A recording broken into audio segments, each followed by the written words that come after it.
جب تک آپ کی سوچیں وہ نہیں ہوتی جو نبی پاک نے اپنی امت کو دی ہے۔ میری تقریریں سمجھ کے باتوں کو سنا نہ کرو، تھوڑی دیر ڈیرا ڈال کے تو دیکھو بھلا وہ سوچیں کیا ہے۔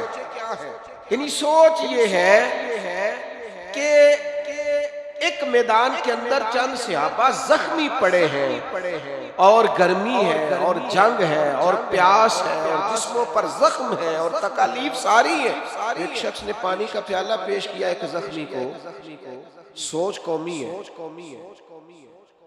دکھ سکھ سانجے ہیں، مزاج میں وحدت ہے، طبیعت ایک دوسرے کے بارے میں سوچتی ہے، دل دوسروں کے لیے دھڑکتا ہے۔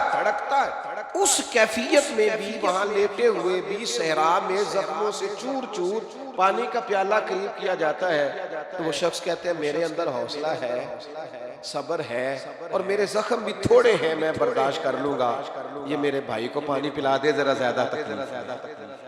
یہ سوچیں، آپ سمجھیں یہ کیا ہے، اس درد کو آپ محسوس کریں یہ کیا ہے۔ یہ جب تک میں یہاں تو ایک دکاندار کے ساتھ دوسرے کی دکان پڑ جائے تو وہ کہتا ہے میری تو شاید روزی یہ نہ لے جائے کئی ماہ۔ سوچیں اتنی گھٹن والی ہوتی ہے۔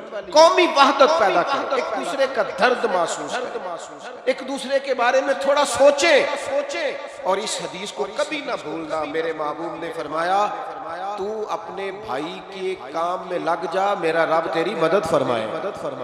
اور فرمایا جب تک بندہ اپنے بھائی کی خدمت کے کاموں میں لگا رہتا ہے رب تعالیٰ اس کا مددگار رہتا ہے۔